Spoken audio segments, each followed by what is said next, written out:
Welcome back. The second highest position in the Cursus Honorum was that of the Praetor. Being elected Praetor marked you as an important figure in Roman politics. Only a handful of praetors served each year, making the office extremely competitive. Most quaestors never advanced to this rank and had to settle for lifelong membership in a Senate that, for junior members, held little real power. Praetors functioned primarily as judges, tasked with interpreting and enforcing the laws of the Republic. But to fully grasp their importance, we need to adjust our modern perspective. In the ancient world, the authority to judge, to define right and wrong, or even to decide matters of life and death, was regal power. It was the traditional domain of kings. That the Romans transferred this immense sovereign authority to elected officials was, for its time, a remarkably significant development. If we could go back and witness a Roman trial, much of it would feel surprisingly familiar. A praetor, acting as the judge, presided over the proceedings, which featured both a defense advocate and a prosecuting advocate. Many cases also included juries. When it was time to render a verdict, Roman jurors were given 3 wax tablets, one marked with an A for absolutio, meaning acquittal, one marked with a C for condemnatio, meaning conviction, and one marked with NL for non liquet, used when neither side had successfully proven its case. Each jurist would secretly place a tablet into a voting container. Once counted, the defendant's fate was sealed. If the defendant was found guilty, the praetor alone had the authority to determine the punishment.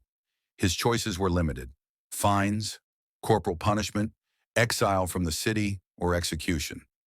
Ancient Rome did not have a formal prison system. There was only a small, temporary jail for those awaiting their sentence. Another major difference was that trials were public entertainment. In a society obsessed with politics, the advocates and the judge were often famous men. Supporters would pack the forum to watch their champion argue a major case, or simply to enjoy the spectacle. According to our sources, trials could become quite rowdy. Accounts describe active audience participation, applause, hissing, and jokes at the expense of the accused. Advocates might turn their backs on the jury to play directly to the crowd. On occasion, outright brawls broke out among the spectators. It was chaotic. Even so, we should not overlook how deeply proud the Romans were of this system. This pride explains the high esteem in which they held the praetors. They even had a specific term for the quasi-kingly authority a praetor exercised in his court. They called this power Imperium. But Imperium was a double-edged sword. The same authority that let a praetor condemn a man to death also granted him the power to command armies. We shouldn't overstate this. Praetors were still subordinate to the consuls, who bore the primary responsibility for defending the Republic. Still, in emergencies, a praetor was considered fully capable of leading a legion. More commonly, they served as a consul's second-in-command. This arrangement made perfect sense to the Romans, for whom militarism was a way of life. They made no real distinction between political ability and military skill.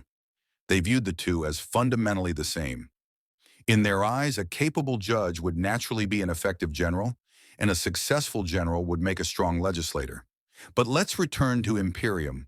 Praetors possessed it, and many were eager to exercise its full scope. The praetorship was the lowest office in the Cursus Honorum that, after its one-year term, made its holder eligible to govern a province. The Senate controlled these appointments. So much of a praetor's time was devoted to political maneuvering for a desirable command. Why? Because a provincial governorship was the prime opportunity to recoup the enormous personal expenses of a political career. In the provinces, far from the oversight of Rome, a governor held near absolute military and judicial authority. Supervision was minimal, bribery was widespread, and a corrupt or ambitious governor could amass a fortune with remarkable speed through unjust taxes, confiscations, or conquest. Military commanders typically kept a significant portion of the spoils of war. This is why wealthy, exotic, or rebellious provinces were the most coveted posts. Now consider how Julius Caesar must have felt during his year as consul when his enemy, Cato, pushed a bill through the Senate assigning him the governorship of Italy, a humiliating posting with no glory, no conquest, and no wealth. People joked he would be governing sheep herds. Caesar only escaped this fate through frantic backroom deals. This brings us to Cato himself. He is a fascinating figure, a hardline, uncompromising conservative, and one of Caesar's most important political rivals. He is also highly relevant to our topic because he never attained the consulship.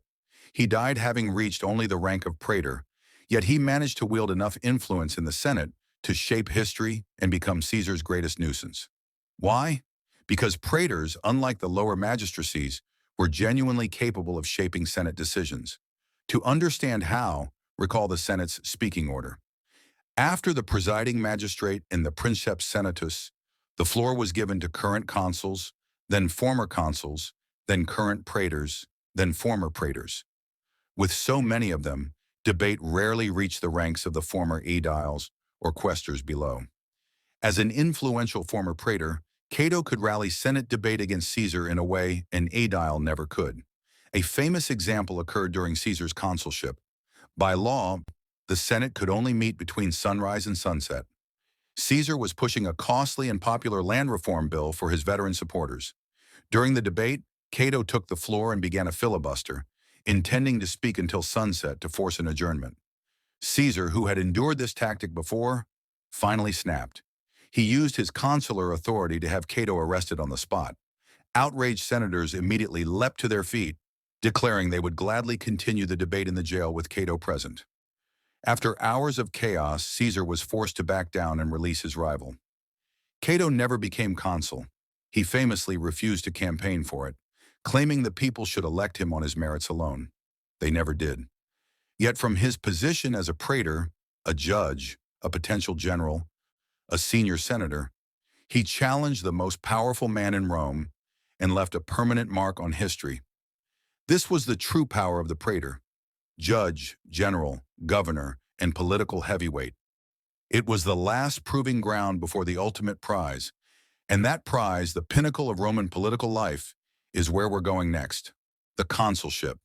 That one is a big one. Thanks for watching.